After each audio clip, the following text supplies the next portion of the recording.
And I know that I sound crazy now, even talking about a $10,000 XR.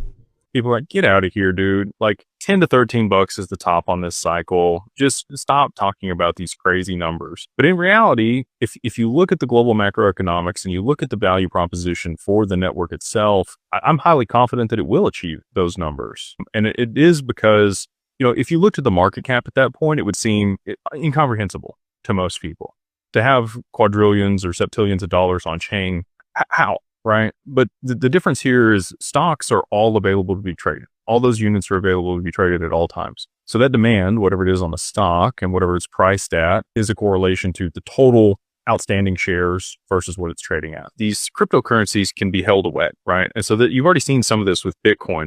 There's a ton of Bitcoin that's been lost. There's a ton of Bitcoin that people just hold that they're never going to sell for any reason. Institutions, ETFs, other people are buying this up. And that's driven the price up, supply and demand, just normal economics, right? So total outstanding amount of a crypto versus what's available are two very different numbers. And if you look at XRP in particular, there's 100 billion that were minted.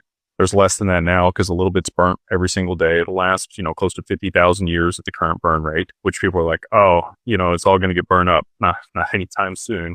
That's why they made 100 billion of them. But the total available supply across exchanges, if you were even just to look at the wallets, is somewhere around 9 billion. So 1/10 of the supply. And then that's not actually what's available to be purchased. The exchanges have an accounting overlay across all the wallets that they hold that allows, certain portions of that to be tradable and what's held by retail. So in my estimation, based on, years of study, I think there's around 2 billion XRP currently on the market available for trade between the exchanges and retail. So 2% of the total supply. So now if you're talking about $5 trillion a day for Swift volume to move through the asset, what's available to actually move that? Not a whole lot. Now that's where you're getting these crazy moves to the upside. And that has to, there has to be liquidity driven into the asset, but those trading volumes will be what sustains it at those high levels.